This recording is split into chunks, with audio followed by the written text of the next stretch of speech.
싸우지 않고 웃으며 갈등을 해결하는 법, 마음의 법칙 183쪽에 있습니다. 두 자매가 오렌지 하나를 놓고 다툰다. 말릴 사람은 당신뿐이다. 어떤 해결책을 제시하겠는가? 해결책은 많다. 이번에는 언니가 오렌지를, 다음번에는 동생이 가지는 식이다. 아니면 거꾸로 하거나 또는 오렌지를 정확히 반으로 갈라 절반씩 먹는다. 이 세 가지 해결책 모두 공정하다. 그러나 이 세 가지 해결책은 모두 차선책에 불과하다. 그렇다면 최선의 방법은 무엇일까? 두 자매는 오렌지 문제로 의견 충돌이 생겨 갈등을 빚고 있다. 갈등은 어떤 목적이 다른 목적이 달성되지 않게끔 막아 한 체계 안에서 서로 다른 목적들이 충돌하는 상황을 말한다. 부모는 일요일에 산책을 가자고 하는데 아이들은 텔레비전을 보자고 한다. 여기서 체계는 가족이며 이 가족 안에서 산책과 텔레비전 시청이라는 동시에 달성될 수 없는 서로 다른 목표가 충돌한다. 또는 이렇게 말해 볼 수도 있다. 당신 아내 오락장관은 일주일에 사흘은 쉬자고 한다. 그러나 당신 아내 경제장관은 주당 52시간은 일해야만 한다고 성화를 부린다. 여기서 책에는 당신 자신이며 당신 가슴 안에서 두 가지 서로 다른 마음가짐이 충돌한다. 일주일에 사흘은 쉬어야 한다는 바람과 주당 52시간 근무라는 목표는 동시에 이루어질 수 없다. 이 대목에서 우리는 다음과 같은 사실을 깨닫는다. 외적인 것이든 내적인 것이든 상관없이 갈등이라는 것 자체는 일단 완전히 중립적이고 무해하다. 다만 역동적인 긴장 상태가 문제가 될 따름이다. 그런데 사람들은 갈등이 두려운 나머지 갈등과 싸움을 동일시한다. 물론 싸움이라는 것은 갈등이 심화한 형태로 말만 들어도 상당히 부정적인 느낌이 든다. 유명한 갈등 연구가 프리드리 글라스는 갈등 정도를 9단계로 나누어 구분했다. 차갑게 굳어짐이 첫 번째 단계이며 함께 곤두박질치며 추락하기가 9번째 단계이다. 결국 어느 지경까지 치닫느냐 하는 것은 우리가 갈등을 어떻게 이겨내는가에 달렸다. 그러므로 갈등을 부정적인 시각에서 벗어나 긍정적인 시각으로 바라볼 필요가 있다. 긴장감과 역동성을 불러일으키는 게 무엇인가? 운동과 변화와 발달이야말로 진화와 혁명을 이끄는 원동력이다. 좀 더 명확히 이해하기 위해 일요일에 일어난 가족 분쟁을 다시 살펴보자. 일반적으로 우리는 그런 상황에서 서로 자신의 입장, 그러니까 목표를 정당화할 구실을 찾는다. 산책을 하며 신선한 공기를 마셔야 병에 걸리지 않아. 그러면 당장 이런 칭얼거림이 돌아온다. 치, 왜 우리는 늘 엄마 아빠가 원하는 대로만 해야 해? 이렇게 폭풍 공격을 주고받으면 결국 어느 한쪽이 승리하고 다른 쪽은 패배의 쓴맛을 보게 마련이다. 일요일 오후에 쓰레기통에 처박히고 양쪽에는 냉랭함만 감돈다. 일요일 오후는 쓰레기통에 처박히고 양쪽에는 냉랭함만 감돈다. 해결책은 구체적인 입장, 구체적인 희망을 포기하고 희망 뒤에 숨어 있는 욕구가 무엇인지 읽어내는 데 달려 있다. 이 가족에게 일어난 갈등의 배경을 살펴보고 개개인의 욕구가 무엇인지 짚어보자. 부모는 아마 힘든 한 주를 보낸 탓에 일요일에 산책을 하며 피로를 풀고 싶었으리라. 아이들도 역시 학교에서 힘겨운 한 주를 보냈기 때문에 텔레비전을 보며 해방감을 맛보고 싶었으리라. 그러니까 양쪽 모두 휴식을 원하는 셈이다. 그럼 양쪽 모두 만족할 해결책은 과연 있을까? 겉보기로는 도저히 합의를 볼 수 없을 것만 같은 목표지만 마음속 깊숙이 숨어 있는 갈망을 찾아내면 공통점이 드러난다. 그리고 이 공통점이 합의를 볼 수 있는 길을 열어준다. 응용심리학에서 말하는 갈등 해결책, 개입은 이런 원리를 활용한다. 개입을 통해 서로 합의할 수 있는 해결책을 찾도록 동기를 부여하는 것이다. 점심때는 모두 산책을 하고 오후에는 우르르 영화관으로 몰려간다든지 아예 아이들이 좋아하는 영화관으로 산책을 간다든지 하는 것이다. 이런 해결책이면 모두 흡족할 수 있을 것이다. 처음에는 불편했던 갈등이 관심과 욕구에 초점을 맞춰 접근하자 해결의 실마리가 보인다. 역동적인 긴장 상태는 당사자들로 하여금 운동과 변화와 발달이라는 의미에서 그런 긴장이 없을 때보다 훨씬 더 멀리 나아가게 만든다. 결국 모두가 윈윈하게 되는 것이다. 처음에 이야기했던 오렌지 갈등으로 돌아가 보자. 두 자매와 이야기를 나누며 이들이 원하는 게 정확히 뭔지 알아보자. 확인 결과 언니는 케이크를 굽는 데 쓰는 오렌지 껍질을 원했고 동생은 오렌지 주스를 만들고 싶기 때문에 과육만 필요했다. 이게 바로 윈윈이다. 양쪽 모두 자신이 원하는 것을 100% 얻을 수 있다. 대부분의 문제는 이런 방식으로 해결이 가능하다. 오락장관과 경제장관이 벌이는 내면의 갈등도 크게 다르지 않다. 한쪽은 자유를, 다른 한쪽은 경제적인 안정을 희망한다. 이런 욕구들을 함께 고려하면 해결책은 얼마든지 찾아질 수 있다. 한동안 악착같이 일하고 그 보상으로 특별 휴가를 누리자. 업무에 집중해 승진 기회를 잡아 더 많은 자유를 누리자. 달콤한 휴식은 건강도 지켜준다. 이런 방식은 곧 안전한 삶을 이루는 방법이기도 하다. 그 밖에도 해결책은 얼마든지 많다. 혹시 갈등에 휘말리게 되거든 다음과 같이 시도해보자. 잠시 마음을 가다듬고 내면의 눈으로 당신이 지금껏 살면서 겪었던 갈등을 돌이켜본다. 최소한 1년에 한두 번쯤 그런 갈등을 겪었으리라. 그게 당신의 인생에 어떤 변화를 선물했는가? 앞으로는 갈등이 생기면 그 배경을 살피고 갈등을 겪는 상대방이나 다른 욕망들과 함께 윈윈할 수 있는 방법을 찾아보다. 이때 불가능한 희망이라면 깨끗이 잊어버리는 게 좋다. 헛된 희망에 너무 매달린 나머지 희망이 충족되지 않아 불행해하는 사람이 얼마나 많은가. 희망이 아니라 그 뒤에 숨어있는 욕구가 중요하다. 이른바 오디션 쇼에 출연해 스타가 되기를 꿈꾸는 많은 사람이 있다. 그리고 그 꿈이 실현되지 않아 슬픔에 젖은 인생을 살아가는 사람도 많다. 그런데 이 꿈 뒤에는 전혀 다른 욕구들이 숨어 있을 수도 있다. 그냥 단순히 음악을 좋아하는 것일 수 있다. 이런 욕구는 다른 방법으로 충족할 수 있다. 악기 연주를 배우거나 밴드 활동을 하거나 음악 업계에서 일자리를 찾거나 만약 유명해지고 싶은 욕구라면 그 역시 최소한 10가지 이상의 해결책을 생각할 수 있다. 자원봉사로 명성을 쌓거나 직업적으로 성공해 언론에 보도되거나 알려진 방법은 많기 때문이다. 그저 돈이 목적일 수도 있겠다. 이 욕구도 얼마든지 현실적으로 충족할 여러 가지 방법이 있다. 오디션쇼에 나가는 대신 누가 백만장자가 될까 하는 퀴즈쇼에 출연해보라. 좋은 수입을 약속해주는 직업이 어떤 게 있는지 알아보거나 로또를 사거나 부자와 결혼하거나 아무튼 욕구를 들여다보면 희망은 결국 이루어진다.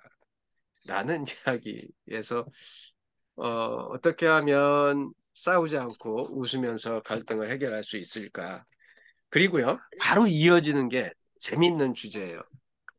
상대방이 거절할 수 없게 부탁하는 법이라는 게 바로 이어서 나와요.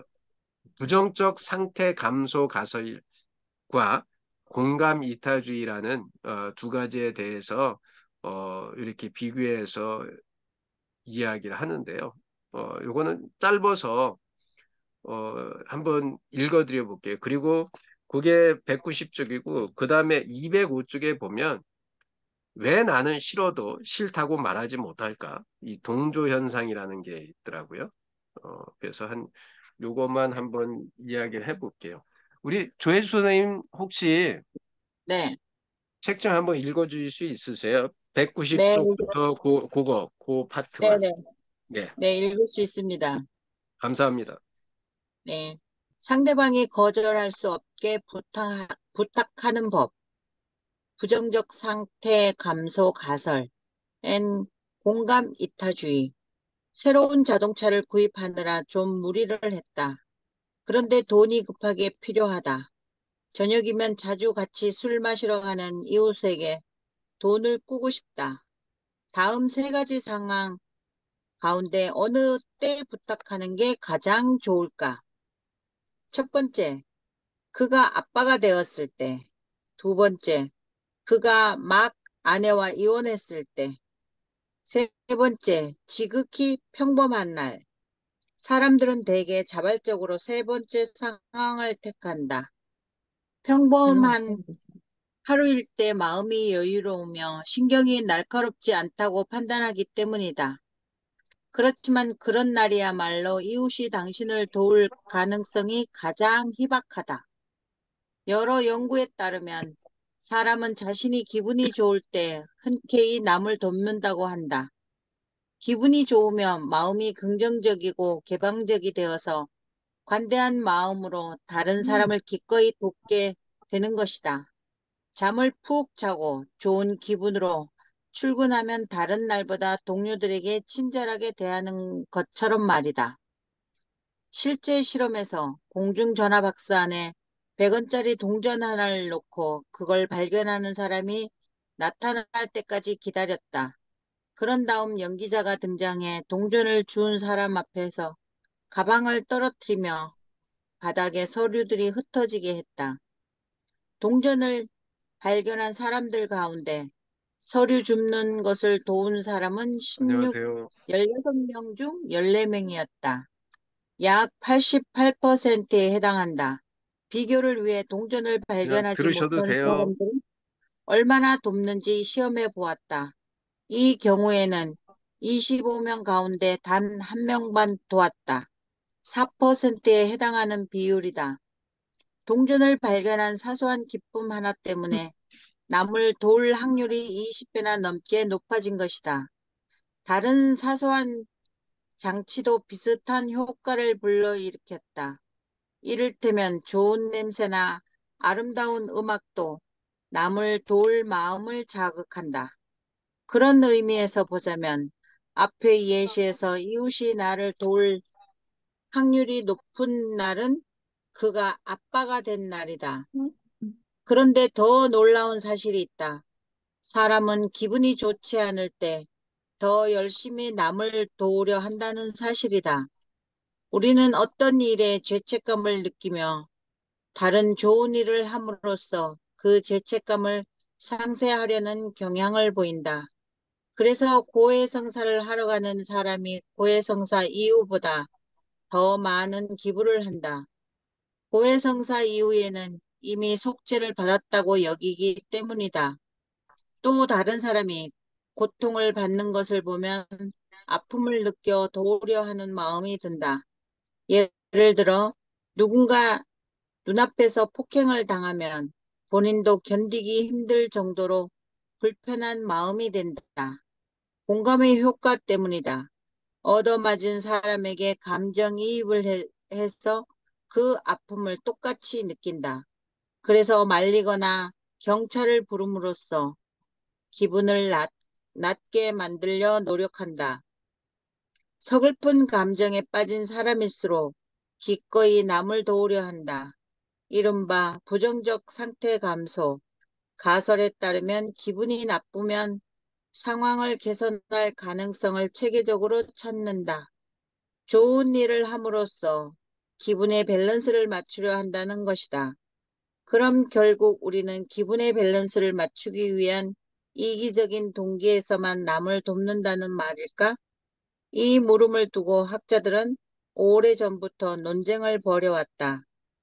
이른바 공감 이타주의는 우리가 다른 사람에게 진정한 공감을 느낄 때 정말 자신을 돌보지 않는 헌신적인 도움을 줄 수 있다고 본다.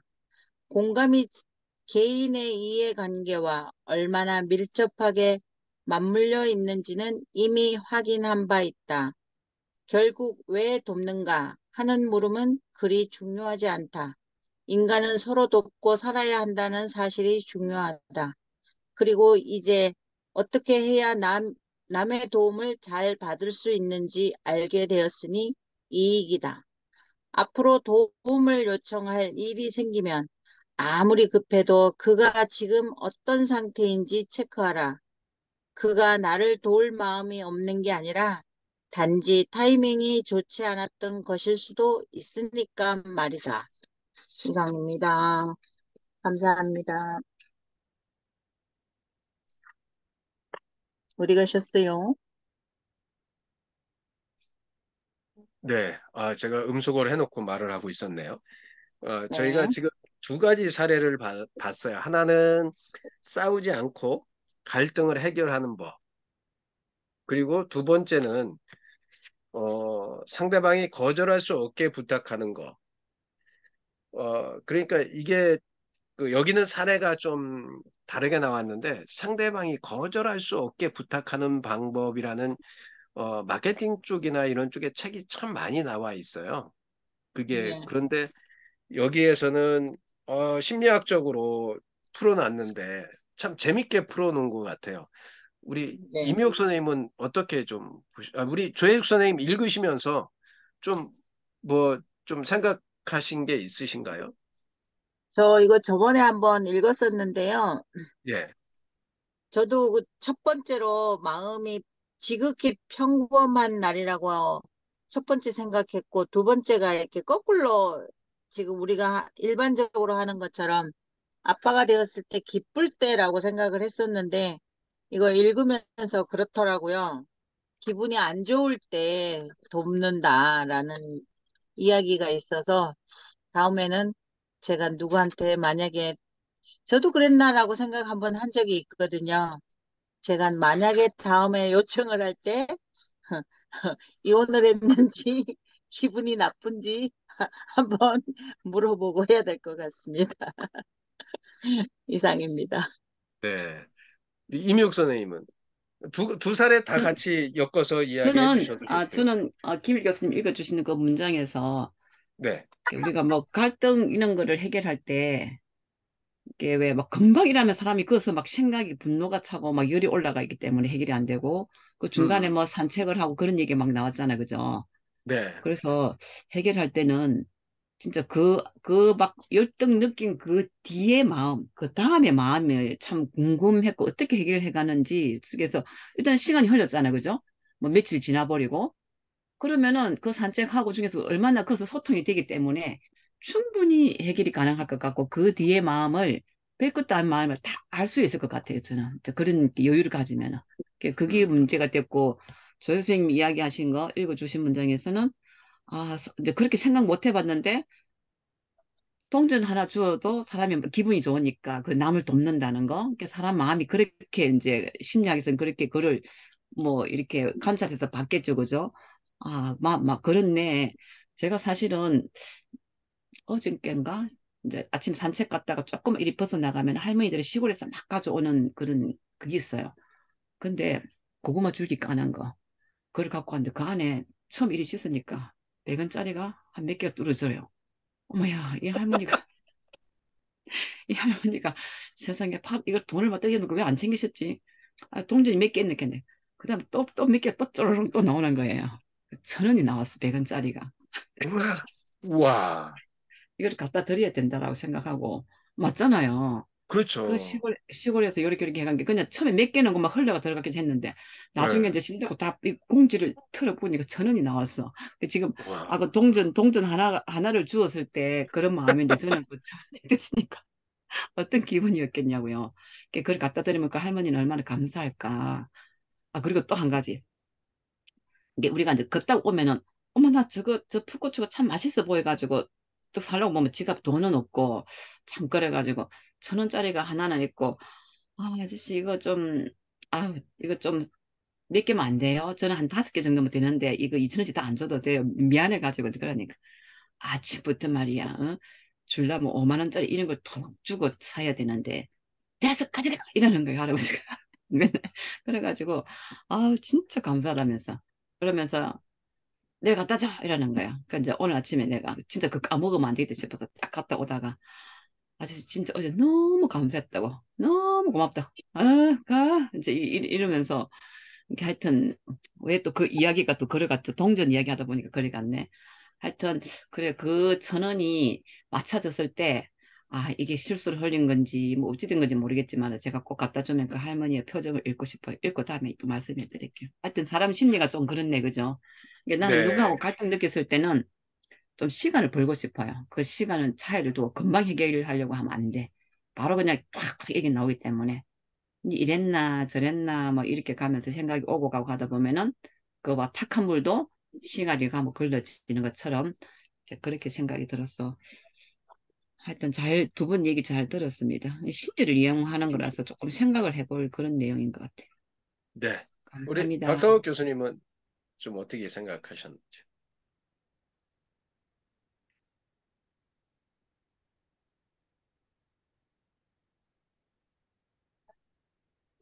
그렇군요. 네. 우리 배선수 선생님은 전가요? 네. 아, 아니, 교수님 저를 계속 부르는 부르고 있는데 순간에, 대답을 안 아, 하셔서. 신랑이 와서도 말을 시켜서 못 들었어요. 아, 오늘은 또 어딘지 아세요? 담양 가마골이에요, 가마골. 어이구, 추월성 담양까지 이쪽으로. 꼴짜기. 가셨어? 담양 추월성 꼴짜기 가마골이라고 옛날 여기서 가마를 구웠었던 데래요, 옛날에. 기와도 음, 굽고. 그, 바쁘네, 바빠. 조선 팔도가 좁네요. 우와. 우리는 너무 아니, 포항 갔다가 믿고. 영천인가? 영천 갔다가 영천에서 포항. 어, 오늘은 오다가 우리도 싸웠거든요. 네, 차에서. 출발해서 얼마 안 돼가지고. 잘 원래 신랑이 싸웠어요. 원래 왜 원래 꼭 그렇게 두 번 싸우기도 해? 아, 저희도 이렇게 차를 타면 꼭 제가 한 번씩 잔소리를 하는데 이게 우리 신랑이 들을 땐 너무 뜬금없는 소리를 하는 거예요. 전혀 상황에 맞지 않는 소리를 해서 자기 속을 막 긁어놓는 거예요. 그리고 막 진짜 화가 나는가 차를 막 비틀비틀 탁 세웠어. 그러면 얘기 좀 하자고 막 이러면서 근데 내가 이제 그 얘를 이제 그 컨테이너가 있어요. 우리 그 거기에 창고로 쓰는 게 있는데 그 밑에 파레트를 받쳐놨단 말이에요. 근데 저희 게 아니야. 작년에 빌려온 거야. 근데 아직도 안 갖다 줬어. 근데 그 전에 한번 전화 온 걸 들었거든. 갖다 주라 소리를. 근데 그 이후에는 어떤 상황인지 모르는데 내가 이제 그거 갖다 잔소리를 한 거지. 저거를. 네, 그 중요한 이야기인가 봐요. 지금 음을 소거했어, 바로. 예. 근데 뭐 이제 그게 해서 이제 또 누구한테 뭐한테가 뭐 갖다 줄 걸 계속 그러니까 이제 신랑이 성질이 난 거예요. 잔소리 막 하니까. 그래서 자기도 이렇게 툭툭 뭐 당신이 왜 이거 뭐 이랬어 저랬어 하면 좋냐. 왜 이렇게 한 번씩 꼭 어디 갈라 그러면 그런 소리에서 속을 긁어 놓냐고. 막 그래서 아, 알았다고 이제 앞으로 내가 항상 물어보고 여보 저거는 어떻게 된 거야 이렇게 항상 물어보겠다고 이제 그랬거든요. 근데 오늘 이제 그 이걸 들으면서 그 우리가 그 실험도 했잖아요. 이게 조금 뭐 얘가 안 맞을 수도 있지만 그 구걸하는 사람을 강남역에 갖다 놓고 저기 이제 봉천동 이쪽에 했을 때 강남역에는 돈이 안 모여요. 그러니까 뭐 서초역이나 이런데 근데 오히려 봉천동역에는 돈이 수북히 쌓여. 이게 그거를 이거를 지금 좀 전에 뭐 슬프다 기쁘다 하긴 좀 그렇지만 어 그 없는 사람이 더 없는 사람의 사정을 아는 거지. 예. 그래서 그 실험을 했을 때, 그리고 그 부자 동네 사람들은 돈을 일단 안 가져다녀. 다 카드만 가져다니잖아. 그래가지고 이제 그걸 실험을 한 적이 있었거든요. 근데 저도 아까 이 질문을 듣고 저는 1번이라고 그랬거든요. 기쁠 때. 그래서 어떤 분은 항상 누구한테 부탁할 일이 있으면 정신 먹고 차 마시고 기분 좋을 때, 배부를 때, 그때 우리 항상 하시라 저쪽에 그러더라고요. 근데 오늘 이야기 들어보니까 또 그것도 아니네요. 그 저도 누구한테 부탁할 때 그때 해야지 차 마실 시간 점심시간 지나서 1시쯤 그랬는데 생각을 바꿔야겠네요. 근데 저는 제 입장에서는 슬플 때보다는 기분 좋을 때 요거를 들어줄 것 같아요. 우리도 왜 보면 야 엄마 기분 좋은가 봐봐 아빠 기분 좋은가 봐봐 그래서 컨디션 좋을 때 뭔가를 부탁하라고 하잖아요. 그래서 저는 이 심리학자는 그렇게 말을 했지만 한번 실험을 해봐야겠네. 저도 누가 좀 더 기분이 좀 안 좋고 슬플 때 부탁을 해봐야 되나. 근데 그럴 때 부탁하기는 좀 불편할 것 같아요. 제 개인적으로는. 그렇겠죠. 그치. 그게 일반적인 사람들의 생각일 거고, 여기에서 이제 이야기하는 거는 사실은 조금 기분 나쁠 때, 애매하게 기분 나쁠 때, 그런 기분이 나쁠 때 이야기하면 당연히 안 될 거예요.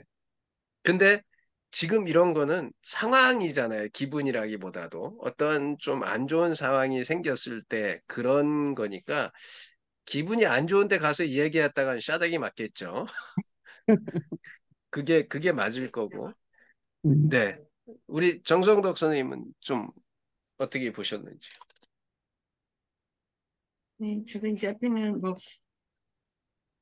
앞에는 제가 잘 이해를 못했어요. 그냥 뭐 했는데, 뒤에는 이제, 저도 일본이라고 생각을 하면서, 내가 봤을 때 기쁠 때 더 이렇게 많이 주는 것 같지. 그리고 또 너그러워진 것 같더라고요. 그래서 나는 항상 내가 항상 행복해야 된다고 생각을 하거든요. 이게 또 집에서는 특히 엄마가 행복해야 된다.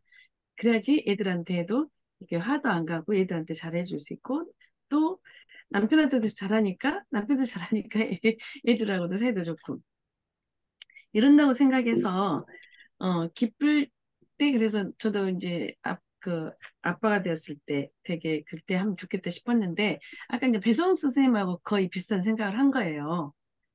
상황이. 아니, 근데 이혼을 했어도 상황이 당하지만은 이혼한 사람한테 어떻게 아내와 이혼을 했는데 이게 돈 빌려주라는 소리가 나올까? 아, 요거는 아마 그럴 때 아닐까요? 이렇게, 응? 이게, 어, 헤어지면서 위자료를 많이 받게 된 상황이야. 그 여자랑 살기 싫었는데 헤어지기도 했지, 돈도 받았지. 너무 기분이 아니, 좋아. 정말, 맞아요. 이혼이 나쁘다고 생각을 한 것은 이게 단편적인 생각인 것 같아요. 왜 그러냐면, 이혼은 진짜 그러겠네요. 유자를 많이 받을 수도 있고. 근데 저는 지금 이혼을 생각했을 때 슬프다는 생각을 한 거예요, 지금. 그래서 기분이 안 좋겠다는 생각을 먼저 했는데, 굳이, 뭐, 정말 그러겠네요. 그것도 있고. 그래서 이렇게 뭔가를 판단을 한다는 것은 쉽지가 않아요. 함부로 판단해서도 안 되고, 내 입장에서 판단해서도 안 되고. 그래서 이제 예를 들어서, 우리 그 박성원 교수님이 막 이렇게 김일 교수님에 대해서 말을 했어요. 이제 불만을. 예를 들어서.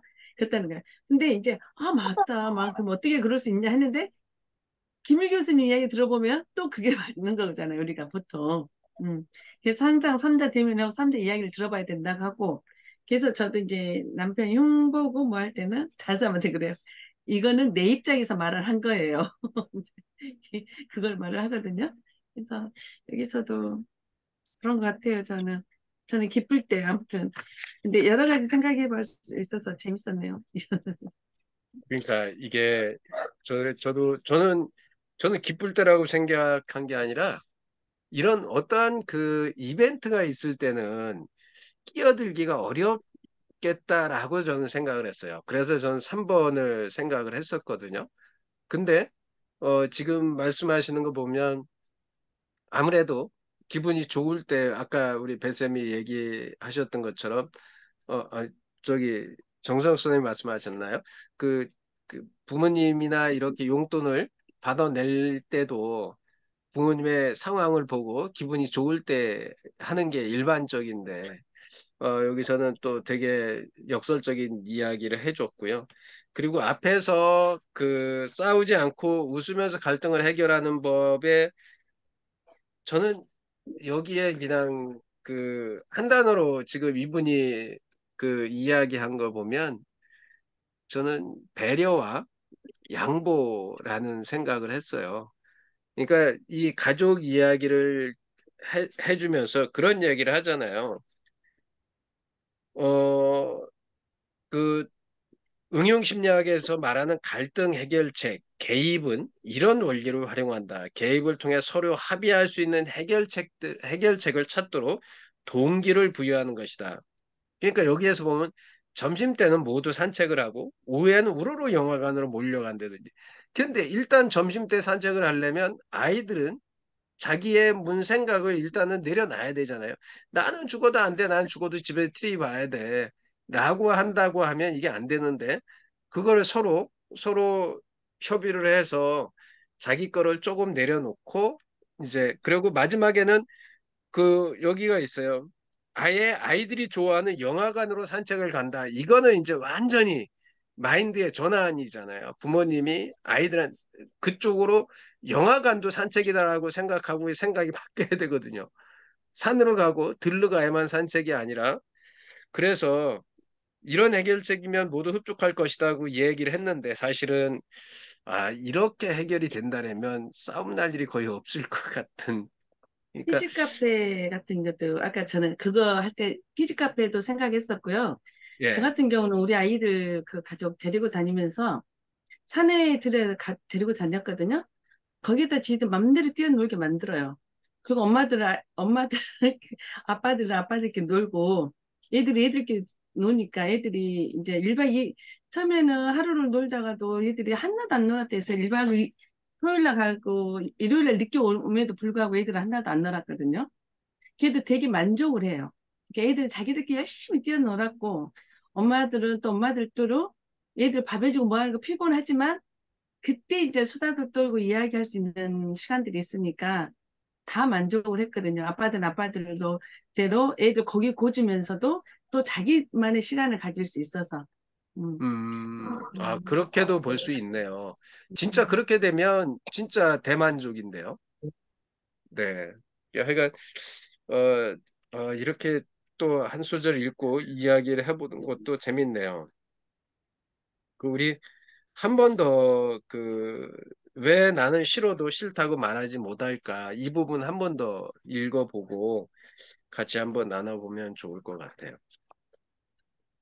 제가 이 부분 또 한번 읽어볼게요. 한번 들어보셔요. 몇 쪽이에요? 이게 205쪽이고요. 네. 왜 나는 싫어도 싫다고 말하지 못할까? 이게 이제 우리 이민기 교수님 책에 보면 노라고 말하라. 예스가 쉬워진다라는 그 부분이 나오거든요. 사무실에서 팀 회의가 열렸다. 동료가 자신의 새로운 마케팅 기획안을 설명한다. 저건 안 되겠는데 내심 이렇게 생각한 당신은 몇 가지 비판할 대목을 부지런히 메모한다. 다른 사람들의 생각은 어때? 사장이 묻는다. 첫 번째 동료가 발언한다. 끝내주는데요.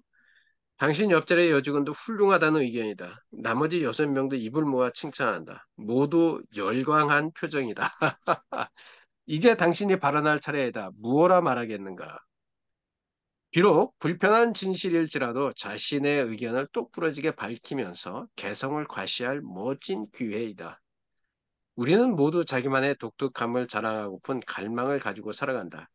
틀림없이 우리는 회의에서 자신의 의견을 분명하게 대답하리라.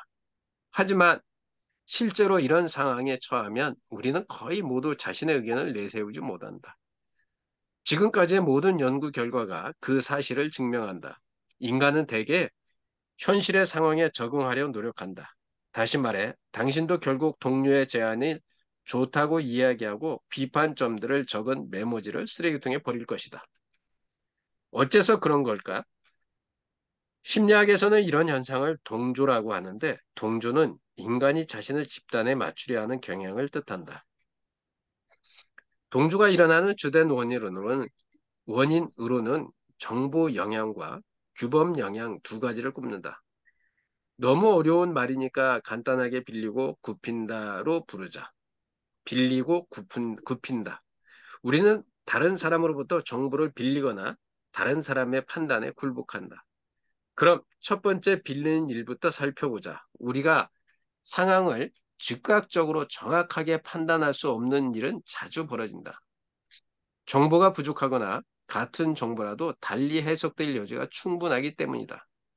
그러면 우리는 간단하게 주변을 돌아본다. 우리 주변의 다른 사람들은 어떻게 행동하는지 훔쳐본다. 그러니까 우리는 주변의 사람들로부터 정보를 빌린다.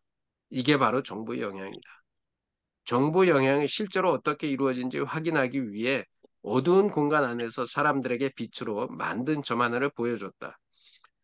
이 실험을 이해하려면 먼저 사전 정보를 알아야 한다. 사람의 눈은 어두운 공간에서 빛으로 만든 점 하나를 볼 때 착시 현상을 일으킨다. 실제로 같은 자리에서 꼼짝도 하지 않음에도 점이 움직인다고 생각하는 것이다. 게다가 사람들은 저마다 다른 운동을 본다. 이런 현상을 두고 자동 운동 효과라 부른다. 이런 식으로 실험 참가자들은 정보가 불투명한 상황에 직면한다. 무엇보다도 저마다의 주관으로 다르게 보는 상황이 연출된 셈이다. 이제 참가자들에게 점이 어떻게 움직이는지 물었다. 각자 따로 물어봤을 때 사람들은 완전히 다른 평가를 내놨다. 5cm 움직였다는 사람이 있는가 하면 50cm나 움직였다고 주장한 사람도 있었다. 그러니까 본인이 보고 느낀 그대로 발언한 셈이다. 그러나 모두 함께 있을 때 물어보니 돌연 모든 참가자들의 의견이 일치를 이루었다. 예를 들어 그룹에서 처음으로 발언한 사람이 10cm 정도 움직였다고 하자 다들 그렇게 고개를 끄덕인 것이다. 우리는 자신의 판단이 불확실하다고 생각될 때 다른 사람의 정보를 믿고 의지함으로써 메우려고 한다. 이런 이유로 사람들은 일치된 행동을 자주 보이게 된다. 앞에서 예로 든 회의 상황처럼 모두가 동료의 계획안을 칭찬하면 정말 자신의 생각처럼 나쁜 점이 있는 건가 건지 갑자기 불안해진다. 그리고 일단 불안해지는 순간 다른 사람들의 정보를 빌려온다. 모두 입을 모아 말하지 않던가 끝내준다고. 결국 우리는 다른 사람들이 옳은 정보를 가졌다고 확신하기에 이른다. 말하자면 자신의 확신을 다른 사람에게 맞추어 수능한다. 둘째, 굽힌다는 굽힌다를 살펴보자. 물론 자신의 생각이 절대 옳다고 자신하는 경우도 있다. 이럴 때는 다른 사람의 정보를 필요로 하지 않는다. 그렇다고 자신이 확신을 바꾸는 것도 아니다. 다만 자신의 생각과 반대되는 결정을 내릴 따름이다. 왜? 다른 사람들이 그런 결정을 내렸으니까. 빛, 점 실험을 약간 변형해 착시 없이 누구나 객관적으로 똑같은 것을 보게 만들었다. 예를 들어 사람들에게 두 개의 선을 보여주고 어느 선이 더 긴지 물었다. 객관적으로 볼 때 맞는 답은 단 하나뿐이다. 1대1로 물어봤을 때 모두 옳은 답을 말했다. 이제 사람들을 모아놓고 물었다. 처음에 두 명의 연기자가 먼저 틀린 답을 말했다. 그러자 돌연 참가자들이 대다수가 틀린 답에 동조했다. 어느 선이 더 긴지 정확히 보았음에도 왜 우리는 어떤 행동을 보일까? 한마디로 다른 사람들에게 못되게 구는 것처럼 보이기가 싫은 탓이다. 상대방과 다른 결정을 내리면 그가 나를 싫어하는 것은 아닐지, 심지어 망신을 당하는 것은 아닐지 두려운 마음이 생긴다. 비슷한 견해를 가진 사람을 더 좋아하게 되는 유사성의 원리를 떠올려 보라. 실제 실험에서 그룹과 반대되는 행동을 할 때 우리 뇌에서 나쁜 감정을 담당하는 영역이 활발히 움직이는 게 입증되었다. 이런 사정은 심지어 전혀 모르는 다시는 볼 일이 없는 사람들 속에서도 적용된다. 어떤 집단이든 그 안에서 반대 의견을 내기 쉽지 않은 이유이다. 이런 상황을 심리학은 집단 압력이라고 부른다. 그러나 집단 압력이 얼마나 강하게 우리 인생을 좌우하는지 아는 사람 극소수에 지나지 않는다. 특히 전문가들은 권위를 내세운 사람들에게 우리는 강하게 쏠린다. 이런 현상이 나타난다는 것은 사실 그 자체로는 별로 놀라운 이야기가 아니다. 그런데 1960년대 심리학자 스탠리 밀그램이 행한 실험은 세계를 충격의 도가니로 물어넣었다.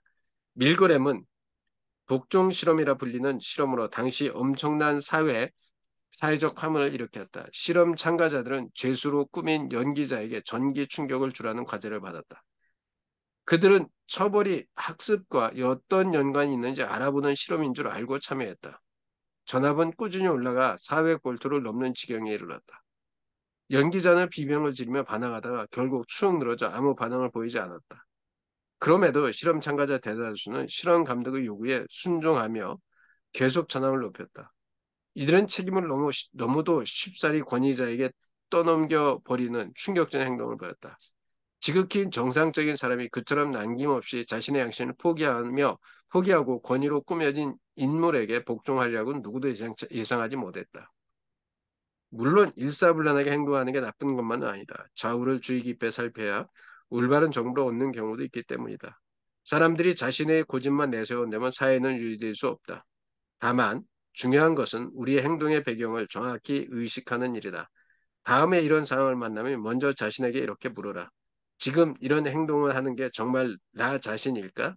혹시 정부 영향이나 규범 영향이 작용하고 있는 것은 아닐까? 이거는 뭐 완전히 또 다른 이야기인데요. 왜 나는 싫다고 말하지 못할까? 동조 현상에 대한 어, 이미옥 선생님 어떻게 들으셨나요? 아, 보통 뭐 내가 확실하게 그 이야기를 모르고 있으면 보통 이런 경우에 그냥 동전 현상으로 소리가 따라가거든요. 잘 안 들려요. 이게 마이크가 뒤로 간 것 같아요. 이거를 만약에 저도 어떤 상황을 아무것도 모르고 이렇게 같이 모이면은 그 상황에 따라갈 것 같아요. 그 실험에서도 한 사람 할 때는 다 정확한 답이 나왔다고 했잖아요. 그죠? 네네네. 나왔는데 한꺼번에 같이 있으면 저 쌤 저렇게 말하네? 나도 하니 그냥 따라가는 게 우리 일반적인 그런 것 같아요. 근데 이 실험을 이렇게 했을 때는 다 사람들이 너무 그냥 좀 뭐라고 해야 되나 진짜 마지막 그 문장처럼 정말 지금 이 행동이 하는 게 맞는 걸까? 우리 보통 사람 이렇게까지 생각 안 하잖아요. 내가 이래도 돼? 그럼 내 편한 사람이 저렇게 하면 어머, 교수님도 저래 하는데 하면 씩 따라갈 것 같은 그런 분위기에 휩싸일 것 같아요. 그죠? 근데 실제 그래서, 이런 상황들은 겪어보신 적은 없으셨나요? 예, 저는 그런 것도 없고, 이야기를 쭉 그냥 들어보니까, 내가 그런 어떤 얘기할 때 마지막 그 질문처럼 생각하지, 우리가 보통 생각 안 하고, 그냥, 그래? 뭐, 그럼 뭐, 이렇게 그냥 편안하게 생각하게 될 것 같아요, 저도. 그러니까 마지막에 정말 이런 분위기가 간다면, 내가 진짜 이 행동이 하는 게 맞는 걸까? 해야 되는데, 그렇게도 잘 안 하는 것 같아요. 잘 안 해줄 것 같아요, 보통. 뭐, 심각하고 아니면은. 그죠? 네. 그런 것 같아요. 응. 네. 우리 뱃쌤은 혹시 이런 상황 겪어본 적 있으실까요? 예, 네. 이런 거는 좀 이제 아무래도 이명 선생님은 개인 사업을 하시니까 조금 이런 경우가 없었을 것 같아요. 왜냐하면 학습 그 강사 입장이고 아이들을 가르치는 입장이니까 어떻게 보면 좀 그 최고 위에 있는 부분이었잖아요, 위치적으로. 근데 이제 네네. 직장 생활을 하다 보면 예를 들어 이제 뭐 우리 저기 시감자님도 보험을 하시지만 또 이렇게 보험회사에 따라서는 또 이렇게 팀에 대한 그런 걸 내릴 때 있거든요. 뭐 이번 주 안에 팀에서 1,000만 원 이렇게 했을 때 이제 일단은 물어본단 말이에요. 너 얼마큼 할 수 있어? 뭐 너 계약 뭐가 있어? 이렇게 하다가 그래도 부족한 부분이 있잖아요. 그럴 때 그러면 그거를 이제 또 뭐 n분의 1로 나눈다거나 이렇게 해서 할당을 채우게 한단 말이에요. 아니면 우리가 이제 그걸 용어도 잊어버렸는데 그냥 내가 하는 것들도 있어요. 그걸 뭐라고 그러더라? 조선생님 그거 뭐죠? 그런 식으로 해서 이제 채우거든요. 자기가 예를 들어 뭐, 그래, 그럼 내가 그냥 이번에 뭐, 3만 원짜리 화재보험 하나 넣을게. 이런 식으로. 이거 이름이 뭐 있었는데, 뭐 자뻑은 아니고, 개인 뭐 할당 하여튼 뭐 채워. 그런 식으로 한단 말이에요. 근데 이런 것, 예, 근데 그, 우리가 그냥 하는 무슨 용어가 있는데, 그랬을 때, 나는 못해. 싫어. 소리를 못 하는 거죠.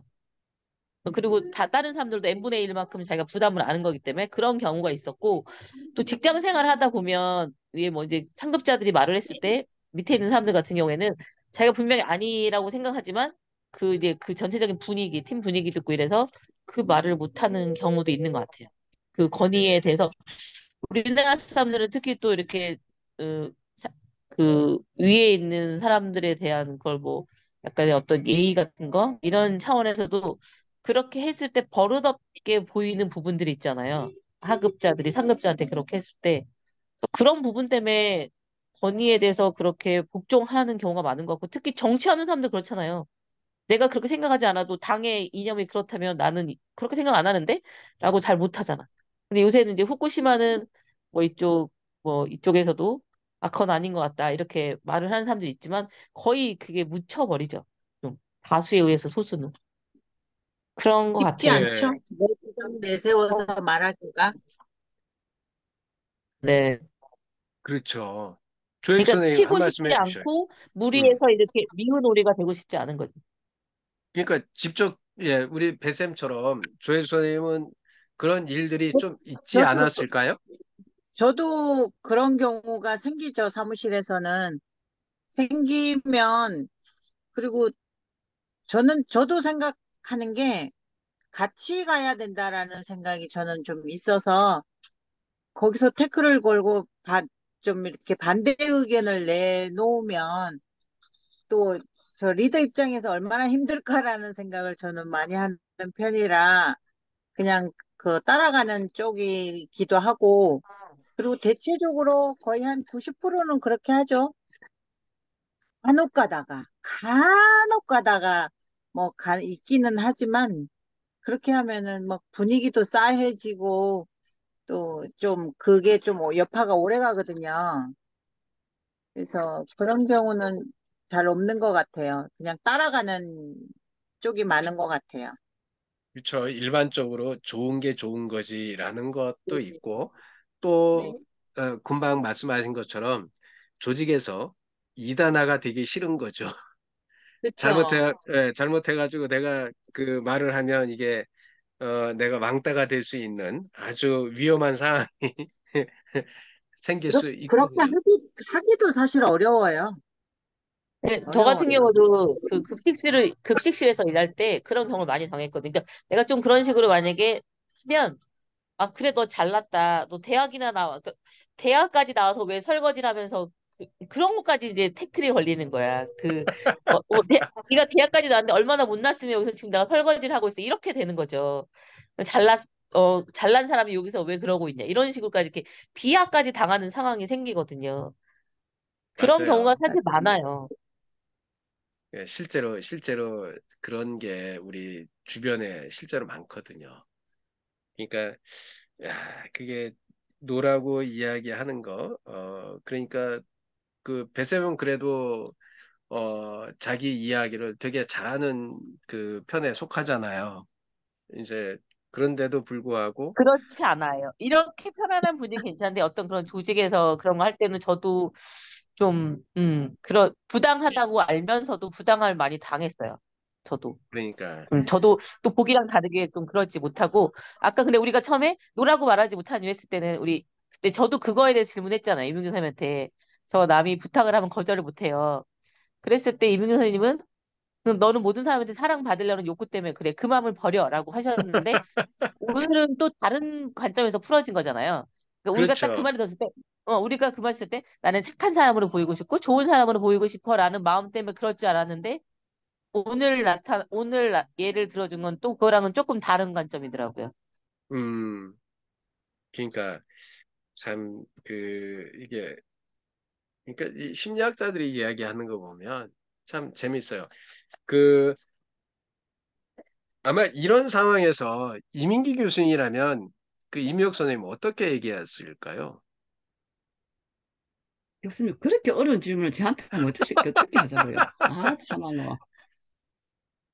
그러니까 이런 이야기를 무슨 일이든 참 그날의 기분, 그날의 생각, 뭐 날씨, 뭐 그런 게 다 좀 영향이 있을 것 같고 또 분위기, 사람 관계, 뭐 그런 게 다 영향이 있을 것 같아요.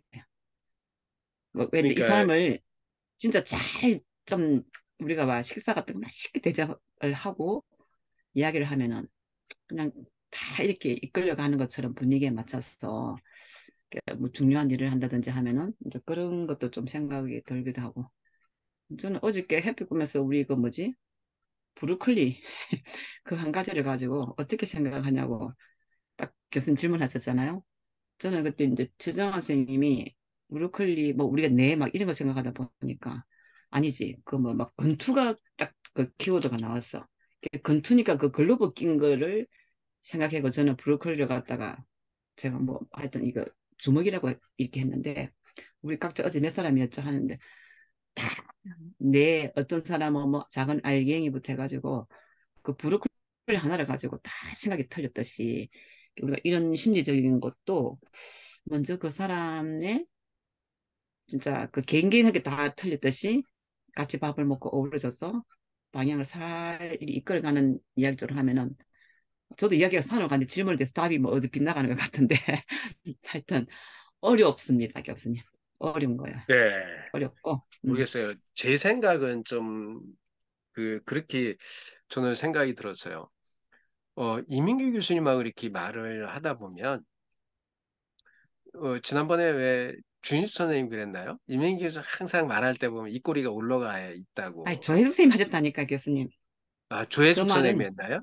아, 예 그건 죄송합니다. 제가 죄송합니다. 아, 조혜숙 항상 선생님이 웃고 하셨군요. 이러고 예, 계시더라고요 하면서 예, 조혜 선생님 예. 지금 그 말 멘트까지 기억도 하고 있는데 그런데 이민기 교수님의 이런 사례들은요, 저는 되게 긍정적으로 늘 표현하신다. 그런 생각이 되게 많이 들었어요.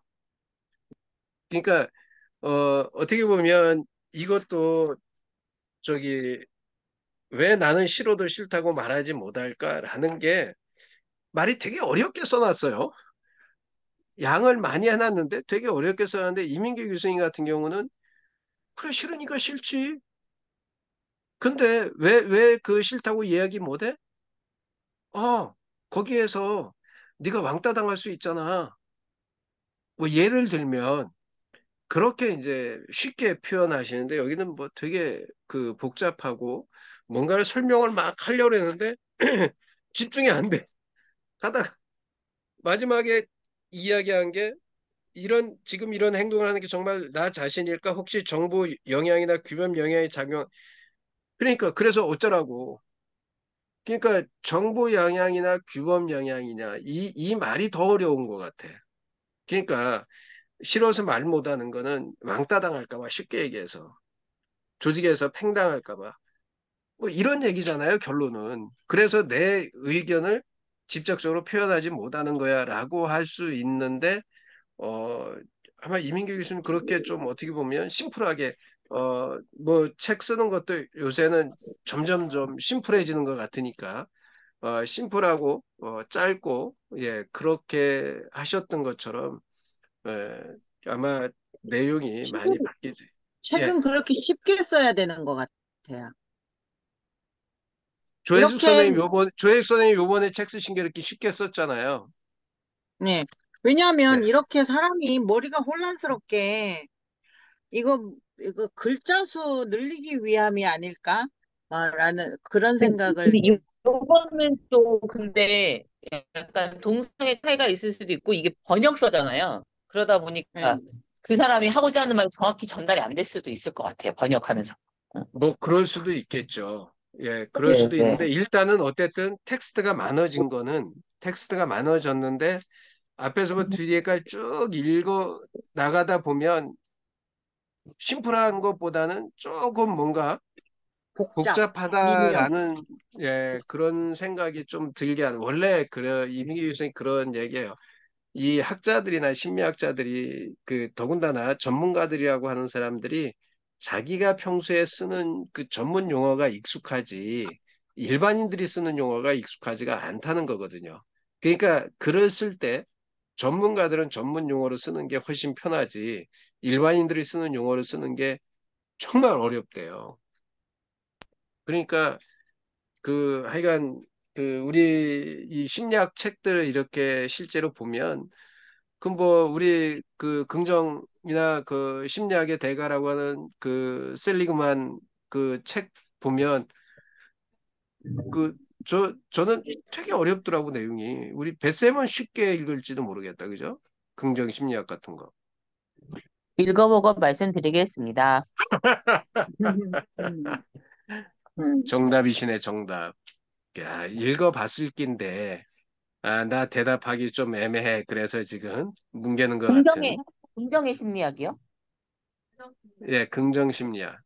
긍정의 심리학 읽어보지 예, 않았습니다. 그렇군요. 예, 긍정 심리학의 이제 마크 셀리그만인가요? 그분이 되게 유명하거든요. 그래서 하여간 예, 오늘 이렇게 한번 그 책을 읽고 나눠봤는데 우리 정성덕 선생님은 지금 혹시 말씀이 가능하실까요? 네. 오늘 요 부분이 네, 가능은 저희가 하는데 제가 네, 딴짓을 좀 하고 있다가 예? 가능은 한데 제가 좀 딴짓을 하고 있다가 예, 그 뭐죠? 저도 이렇게 막 비슷한 의견이요. 이렇게 가끔씩 지금은 그 남들한테 미운 말 제가 또 옳은 바른 소리 되게 잘해가지고 그러니까 전대 뭐지 교수하고도 별로 사이가 안 좋아진 게 바른 소리 잘하는 거예요. 남들은 안 하는데 항상 저는 바른 소리를 하다 보니까 진짜 미움 많이 받아요. 별나도 예, 근데 그냥 넘어가도 되는데 그냥 넘어가지 않는 거. 자, 술을 많이 먹어 술 드지 마시고 우리가 차로로 이야기할 수 있는데 술값으로 그 술값으로 우리가 이 불이익득게 하면 얼마나 좋습니까? 청년 뭐 이런 식으로 하고 그리고 왜 그걸 먹어야 되냐? 우리가 밤새 차로 마시면서도 충분히 이야기 가능한데 왜 술집에다 술값을 내야 되냐? 이거 다 먹지도 않는 막 아무튼 쓸데없는 소리를 좀 제가 많이 한 것 같아요. 그리고 뭐 환경에 지키는 것도 엄청 그래서 지금은 하지 않아요. 뭐 먹는 것도 그거 먹으면 안 돼 어쩌고 막 이러는데 지금 그냥 그러려니 하고 있는데 유난스럽다는 말을 많이 들어가지고 그래서 음 용기인지 그래도 나는 나대로 살 거야 하는데 살 거야 했지만은 살아가는데 쉽지는 않다는 거죠. 남들, 음, 본인들의 인식을, 그러니까 같이 인식을 갖고 있는 사람들 만났을 땐 괜찮은데, 거의가 대부분이 그러잖아요. 밥을 남기면 안 되고, 그러니까 밥은, 우리가 보통 뷔페 식당에 가서 보면은, 많이 안 먹으면서 가꾸잖아요. 자기가 먹을 만큼만 갖고 와야 되거든요, 많이. 뭐 다 가까스로 먹어야 돼. 근데 항상 버리잖아요. 음식을 버리면 안 된다. 그게 다치다. 그러니까 음식을 가져올 만큼 먹고, 그 가져왔으면 다 먹어라. 왜 막 욕심부려고 엄청 가져와갖고 그걸 버리냐, 막 이렇게 남기잖아. 뭐 음, 아무튼 별 잔소리, 잔소리꾼 같은 이야기를 많이 했었어. 근데 지금은 네, 그러려니 하고 있어요, 지금. 그래서 그러게요. 그런, 우리 예, 질문하면 음, 달라진다. 책을 읽고 그러려니. 자, 요거 하나만 더 읽고 저희 마무리 좀 해볼게요. 조금 더 이제 이번에는 긍정적인 걸로 한번 가볼래요.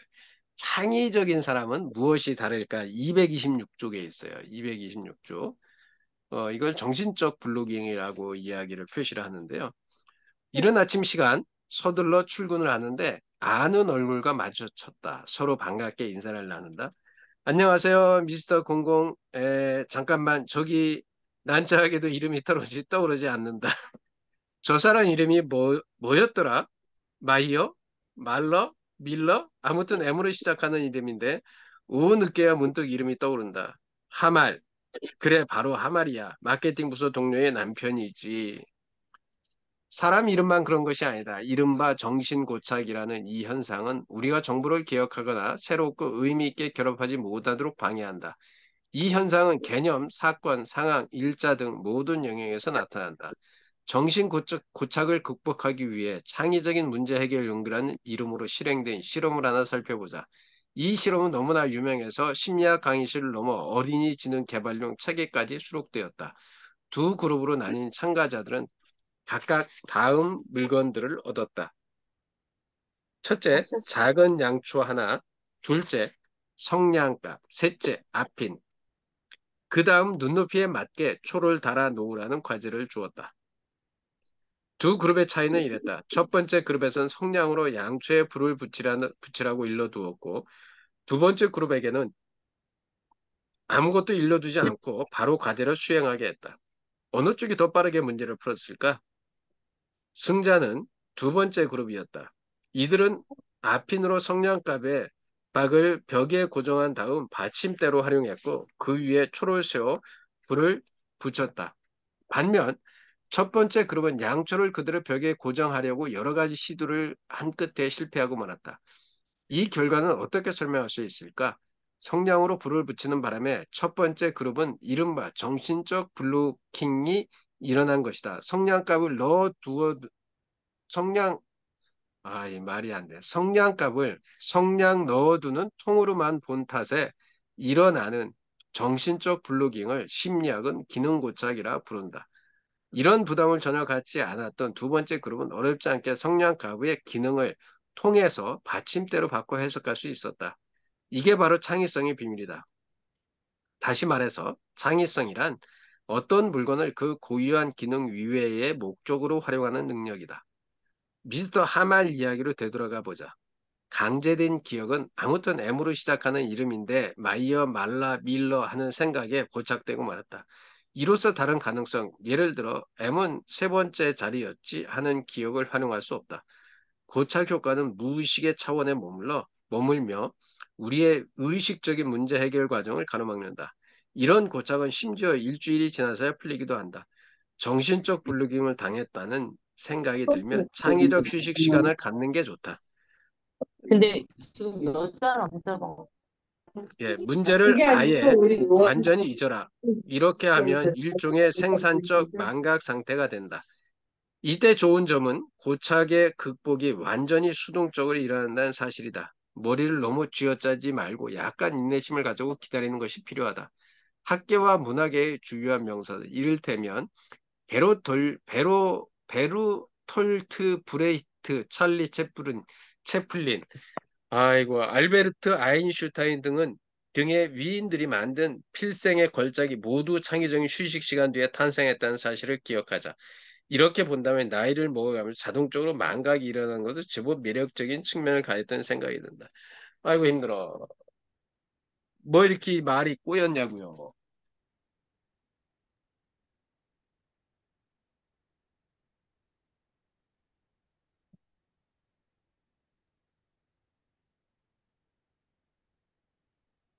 이민규 교수님 책을 한번 제가 읽어드릴게요. 제가 이제 월요일 날 그 독서 강의를 가려고 제가 책을 만들었어요. 아우 이거 지금 밖에 가서 돈 주고 만들면 못 만들 것 같아. 이거 30권 만드는데 10만 원이 뭐야? 30권 만들면 한 권에 이거 한 거의 4, 5천 원, 5천 원 들어갈 거예요. 야, 15만 원이네. 그냥 강의비 받아가지고 다 여기에 돈 투자해야 될 것 같아. 제가 장비가 다 있고, 이것도 미리 사놓은 게 있어갖고, 그래도 사놓은 게 있어도, 이것도 한 4, 5만 원은 들어간 것 같아. 한번, 우리 이민규 교수님 책을 한번 들어가 볼게요.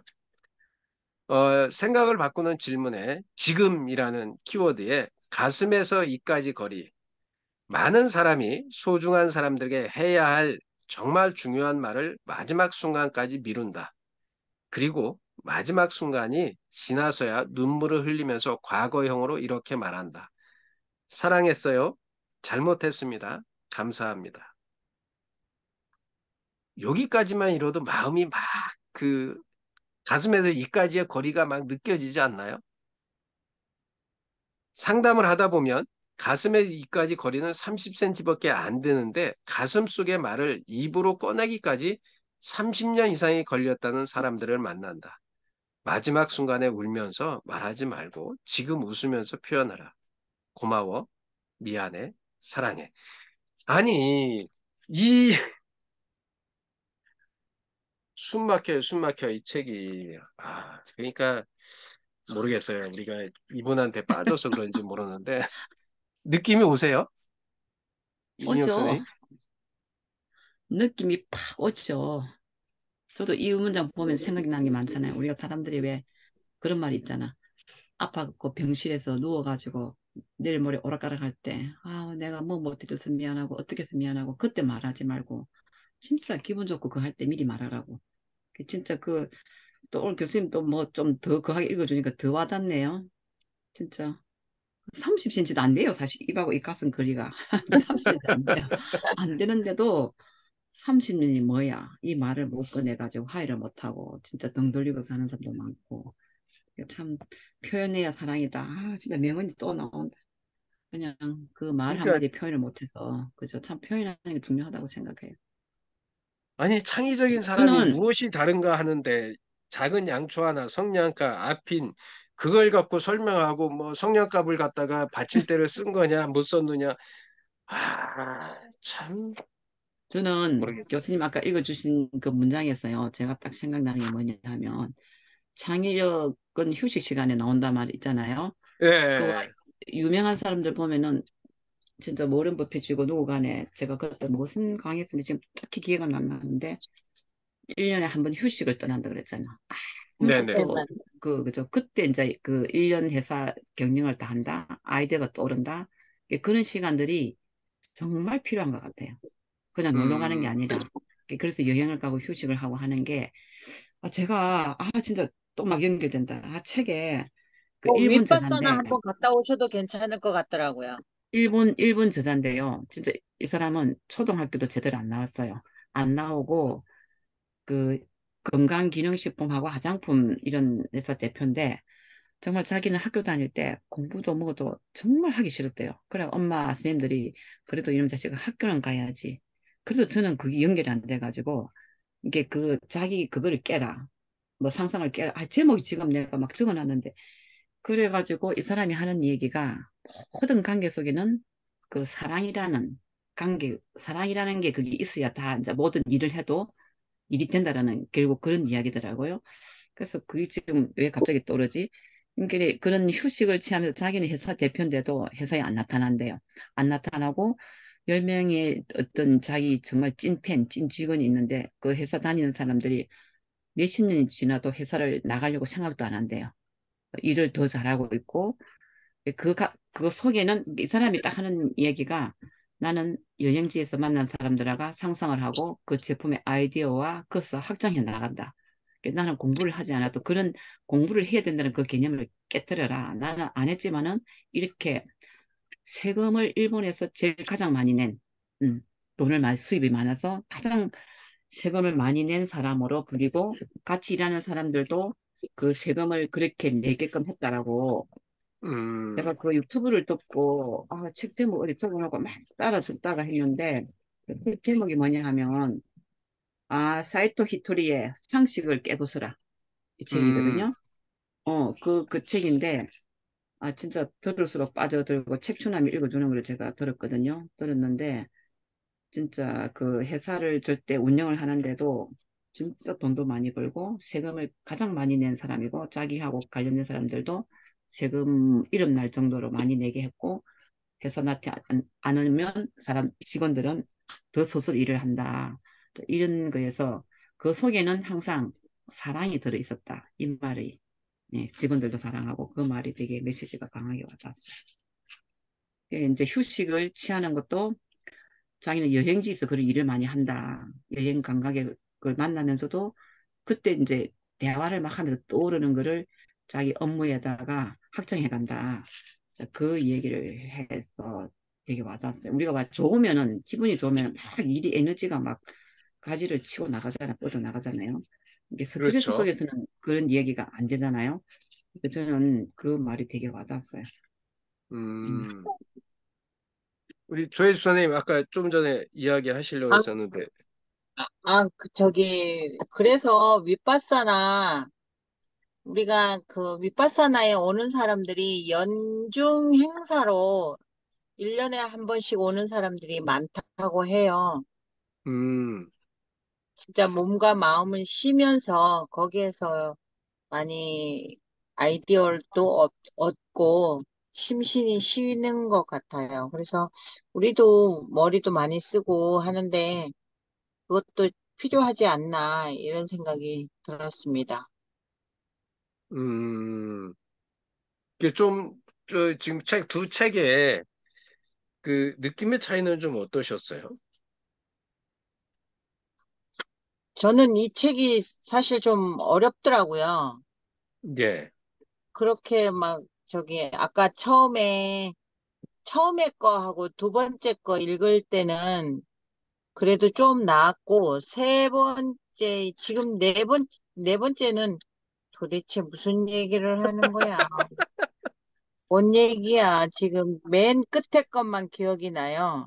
예, 예, 그냥 읽는 거지 그렇게 막 이렇게 뭐 지금 뭔 얘기야? 어떤 얘기야? 몰라 어떻게 하라는 거야? 막 이런 생각이어서 좀 예. 사실 저는 항상 이게 마음의 법칙은 좀 힘들더라고요.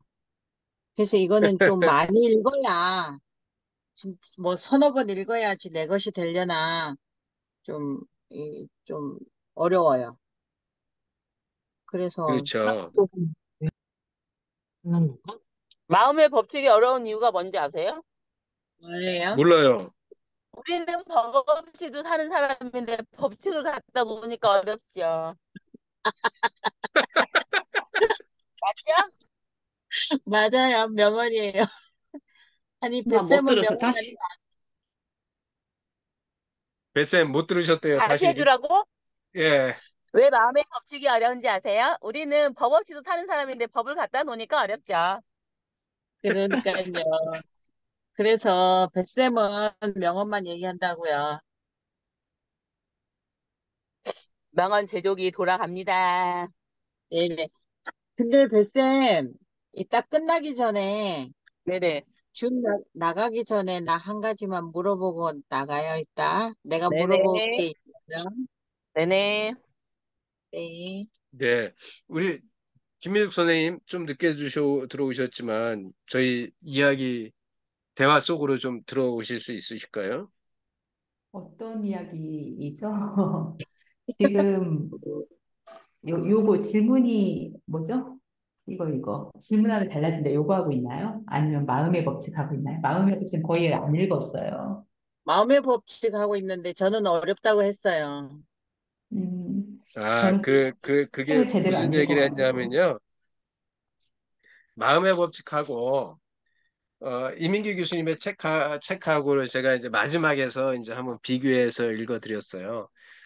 마음의 법칙 책의 그 창의적인 창의적이어야 되려면 어떻게 될까라고 하는 것에서 어, 여기에 보면 그런 게 나오고요. 창의적인 사람은 무엇이 다를까 하는데 여기 정신적 블로킹이라 해서 이게 그 창의적인 걸 막는 거 기능을 여기 설명해 줬거든요.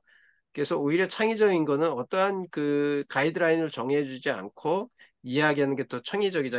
제가 느꼈을 때 그런 내용인데 무진장 어려운 거야, 말이. 그 뭐 무슨 정신적 블로킹이 뭐 어쩌고 그 저기 작은 양초가 어떻고 성냥갑이 어떻고 그런데 이민기 교수님의 그 금방 책 읽어드린 게 있잖아요. 이게 우리 책에 보면 100 88. 아니 88쪽에 나오는 내용인데요. 지금 가슴에서 이까지의 거리, 많은 사람이 소중한 사람들에게 해야 할 정말 중요한 말은 마지막 순간까지 미룬다. 그리고 마지막 순간이 지나서야 눈물을 흘리면서 과거형으로 이렇게 말한다. 사랑했어요. 잘못했습니다. 감사했습니다. 이렇게 가야지. 그리고 마지막 순간에 울면서 말하지 말고 지금 웃으면서 표현해라. 고마워, 미안해, 사랑해. 상담을 하다 보면 가슴에서 이까지 거리는 30cm밖에 안 되는데 가슴의 말을 입으로 꺼내기까지는 30년 이상 걸렸다는 사람들을 많이 만났대요. 그러니까 이렇게 쉽게 써야 되는데 우리는 학자들의 이야기를 보면 되게 어렵잖아요. 그래서 그 이야기를 좀 했어요. 막 읽다가 네. 막 말도 꼬이고. 맞아요. 꼬이는 거 맞아요. 그렇게 쉽게 쓰는 거 맞아요. 아, 진짜. 그러고 보면 확실히 이민기 교수님 우리가 책이 또 너무 많이 읽다 보니까 와닿고, 아, 그러니까요. 얼마나 녹이고 녹여놨으면 그렇게 썩을까. 그죠? 그런 생각도 해요. 맞습니다. 그러니까 그 한마디 한마디가 정말 그 뭐 우리가 그거를 따라가야 되느냐 아니냐 이런 것을 떠나서 정말 그 말의 표현을 어떻게 이렇게 좀 심플하게 해낼 수 있을까라는 관점에서 막 고민을 해보는 것도 필요하지 않을까 이제 그런 생각을 해봤습니다. 오늘 그 이야기는 정성욱 선생님 아니 누가 나간 거예요? 박성욱 교수님 나갔네. 교수님, 예, 아까 예. 그 긍정 심리학이 긍정 띄우고 심리학도 있고 긍정 심리학 붙인 것도 있고 저자가 마틴 셀리그만이라고 했어요. 아, 예, 맞네요. 마크 셀리그만이 아니라 마틴 셀리그만이네요. 아, 마틴 셀리그만. 아, 맞아요. 책 제목이 같은 게 너무 많네요. 예, 되게 많아요. 긍정 네, 심리학은 셀리그만이 쓴 거 말고도 많은데요. 그분이 네. 이제 거의 기본이죠, 기본. 그분이 돼가고, 음. 실제로 저한테도, 여기 있네요. 긍정, 그러니까 저자를 예, 확실히 알아야지. 그냥 제목만 알았다가는 책이 너무 많이 나와서. 예, 되게 많은데, 이런 책도 있어요. 마틴 셀리그만의 긍정 심리학. 예, 예, 실리그만이라고 하는데, 셀리그만 이 분이 예, 심리학 쪽에서는, 긍정 심리학에서는 뭐 대가이시고요. 예. 마틴 셀리그만.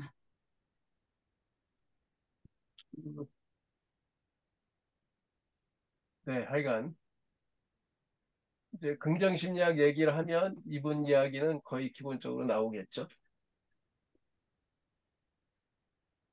네, 우리,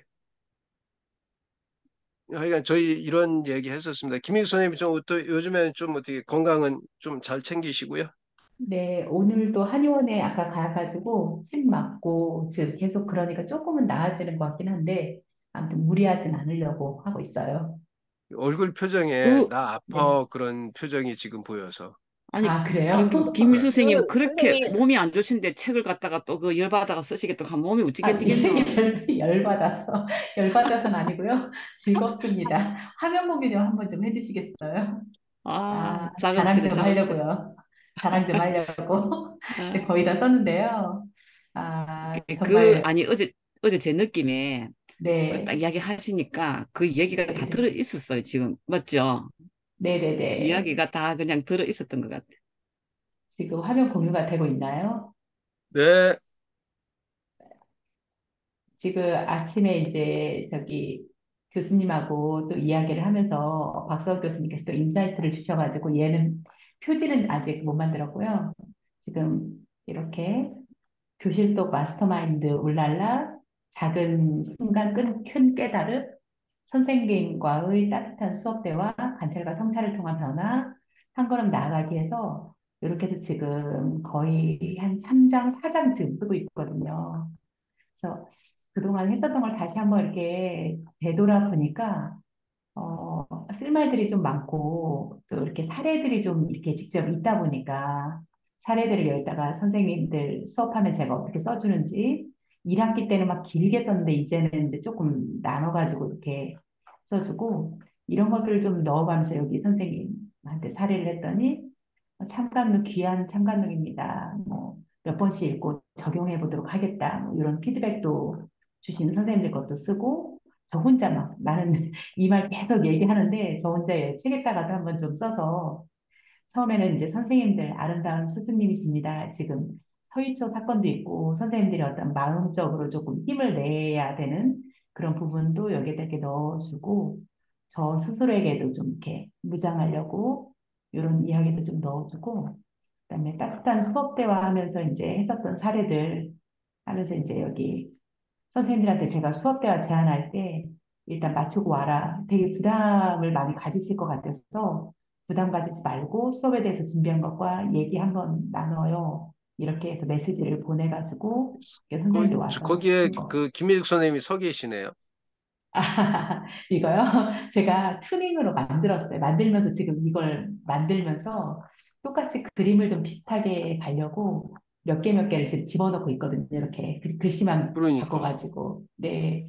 그래서 실제 수업이 제 수업하고 같이 연결이 꼭 제 수업을 피해서 해달라고 했는데 이렇게 할 수가 없는 경우는 제가 영상을 찍어가지고 그 영상으로 이렇게 들으면서 영상 피드백을 같이 하고 다시 그거 가지고 같이 얘기하고 이렇게 영상 피드백, 영상 찍은 거에 대해 제가 막 글로 막 쓰고 이런 것도 같이 이야기를 하고 올해 2학기 때는 수업 대화를 하니까 너무 좋더라고요. 한 10분에서 15분 정도씩 수업 어땠어요? 하면서 이제 이야기하고 여기 지금 4장, 5장까지인데 4장 지금 쓰다가 여기까지 지금 쓰다가 뒤에는 이제 뒤에는 이제 조금 더 마무리 좀 하려고 해서 아, 조금 하고 있어서 네, 오늘 조금 요런 거 하고 있습니다. 아, 대단하십니다. 지금 해가지고 저하고 아침에 나누고서는 지금 바로 예. 시작을 하셨군요. 네. 오후부터 오전에는 아, 병원에 갔다 오고 오후부터 조금 하기 그러니까 시작했어요. 대단하시네. 오늘 김민숙 선생님 딱 보면 나 조신한 거 맞지? 나 지금 그러니까 전에는 어떻게 보면 생기발랄한데 오늘은 발랄하려고 하는데 예, 예. 예, 그런 나 좀 컨디션이 좀 그렇거든. 어, 열심히 오늘은 하고 뭐요? 있거든. 오늘은 진달래 가디건이 생기발랄합니다. 네, 감사합니다. 네. 그러니까 저도 오늘 이제 시간이 다 됐네요. 어, 둘이서 집에 프린트가 안 되는 거예요, 이게. 그랬더니 제가 뭐를 잘못 만져가지고 와이파이를 완전히 끊어버린 거예요. 아까 통화했더니 뭐 그냥 어떻게 해결하고 뭐 해보라. 그래서 안 돼서 그냥 들고 갔어요. 오늘은 그 사무실에 가서 토요일 날 요새는 아이스크림이 토요일 날 일을 안 해요. 이제 음, 사무실이 비어 있으니까 혼자 가서 거기 가고 조용한데 아무도 없으니까 이제 그 박 교수하고 둘이 가서 하려고 그러다가 갔어요 가기는. 그런데 이거 고치러 가가지고 보니까 역시 현장에 가서 이야기를 들어야 쉽게 해결이 되더라고. 이게 이제 음, 고쳐놨어요. 지금은 이제 되네요.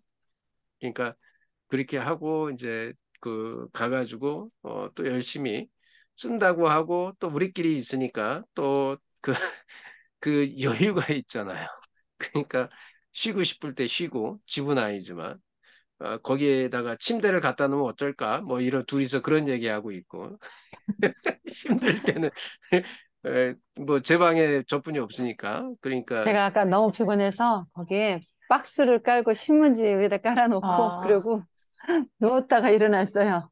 그래갖고 가가지고 소파 같은 거 놓는 게 낫지 않아요? 침대를 갖다 놓으면 또 사람들이 저는 이상하게 생각하니까. 그래서 쇼파를 안 놓으려고 제가 아, 누울까 봐 그래서 이제 아, 앉는 탁자를 갖다 놨어요. 저는 쇼파 갖다 놓으면 분명히 99%는 누워 있을 것 같아서 그래서 아예 쇼파를 안 갖다 놨어요. 그래서 저한테 그러더라고요. 사장이 쇼파 놓으시죠. 그래. 아니, 쇼파 안 놓는다. 그냥 탁자 놔달라고 그래서 탁자로다 놨어요. 그러니까 그거 아니었으면 저 몇 번을 누웠을 거예요. 그러니까 쉬고 싶을 때 좀 쉬어야 되는데 그래서 그래도 그냥 신문 깔고 눕게 때 바닥에 그래서 우리는 박스가 많은 회사잖아요. 그 제가 박스 갖다가 쫙 두 겹으로다가 그래서 펴놓고 그러니까 등이 따뜻하잖아요. 에어컨 틀어놔도. 예. 하여간 아, 그리고 참. 또 오면서 2년 만에 여기가 그 남양주가 먹골배로 유명해요. 그래서 그 배가 아직도 산지가 많이 있어서 오면서 배 하나 사가지고 그리고 들어왔는데요. 그러니까 하여간 바쁜 사람들이 이 자리에 와서 앉아 있는 거고요. 바쁜 사람들이 뭐를 더 하는 것 같아요. 그게 다른 말로 표현하면 열정이 아닐까 그런 생각을 해봅니다. 마음속에 열정이 있으니까 우리 김민숙 선생님은 어제 제가 이 손가락 때문에 병원에 갔더니 그 화장실에 비타민 수액 맞는 거를 네 가지 단계로 해놨다고요. 3만 원짜리는 그냥 수액이에요. 그리고 5만 원짜리는 거기에 비타민이 좀 들어갔고요. 7만 원짜리에는 뭐가 들어갔고 12만 원짜리에는 파워더라고요. 파워. 뭐 거기에 면역력까지 증강이 되고 네. 김민숙 선생님은 12만 원짜리 좀 한 대 맞아야 돼. 그래야 될 것 같아. 제가 지금 비타민 시켜가지고 먹는데 면역력이 떨어지는 것 같아요. 지금 보면 요즘에. 그러니까 이 수액도 그 단계가 다르더라고요. 그래서 음, 정말 좀 드시는 것보다 수액을 네, 맞으면 이게 맛있고, 효과가 엄청 빨리 오거든요. 음, 예, 그래서 비타민만이 아니라 그 면역력까지 돼 있는 것도 한번 어디로 가야 되나요, 교수님? 이비인후과로 아니 가야 되나요? 그냥 알고 내과나 싶어요. 병원엔 한 다 번도 안 있어요. 맞아봐가지고 근데 예, 그 그냥 실비로 병원에. 되잖아요. 다 맞춰져요. 근데 실비로 효과가 되잖아요. 사실 효과가 없다고 그러던데. 저 같은 경우도 효과 못 보거든요. 저도 그래서 효과가 아, 가면 5만, 딱 한 번 했었는데 효과가 별로 뱃샘은 없어서. 효과 못 볼 수도 있고요. 왜요? 진짜 건강해서 진짜 아, 몸이 안 좋은 사람들은요, 효과를 네, 효과 금방 봐요. 있어. 예, 효과 음, 금방 봐요. 있어요. 왜냐하면 저도 그런 적이 있었거든요. 위약 효과 그래, 아니에요? 위약 사람들이 효과? 아니, 위약이 아니라 사람들이 맞아요. 배선숙 선생님 말씀대로 이야기일 거야. 프라시 말까? 그러니까 우리 정성도 선생님은 이제 워낙 채식주의자라서 근데 실제로 있잖아요. 맞고 나면 몸에 이 좋아요. 돌아주는 게 있어서 좋아요. 그런데 지금 조혜 선생님 말씀하셨잖아요. 실비 된다고. 네, 실비 돼요. 예. 실비 되는 거는 3만 원짜리고 5만 원짜리는 실비가 안 됩니다. 아니, 7만 원도 됩니다. 그래요? 바뀌었어요? 나 허락한 적이 없는데. 네, 우리 근데 지금 내가 허락을 했어. 현역에 있는 분의 말을 믿으면 됩니다. 네, 근데 어쨌든 이제 그게 이거 있죠. 내가 맞겠다라고 하면 안 되고, 의사가, 그러니까 환자는 아파. 그냥 이 주사 놔줄 때까지 아프다고 10시 하면 5분에 놔줘요. 1대1 비즈니스 코칭 프로그램 런칭. 죄송합니다. 이게 제가 이거를 해놓으면 지가 말을 저렇게 해요. 시끄럽게 그러니까 하라고. 의사가 해주면 실비가 되는 거고, 맞아요. 내가 맞고 싶다 하면은 안 되는 거고. 옛날 코로나 그 후반기에 자기가 있잖아요. 이거 뭐죠? 무슨 검사? 그거 코로나 해달라면 검사. 예, 네. 잠깐만요. 장면 원장님 조금 계세요. 저희 이제 끝낼게요. 나가지 마시고 계세요. 장면 원장님, 네, 그냥 계시면 돼요. 그냥 계시면. 네, 나가지 네. 말고 계세요. 저희 네, 우리 끝낼게요. 10시, 네, 네. 네. 저희 하여간 일단 우리 사진 10시에 찍으세요. 일단 사진 찍고. 네. 사진 한번 찍고 네, 네. 그, 저희 기록, 마무리할게요. 기록, 네, 기록 정리하셔도 되고요. 예.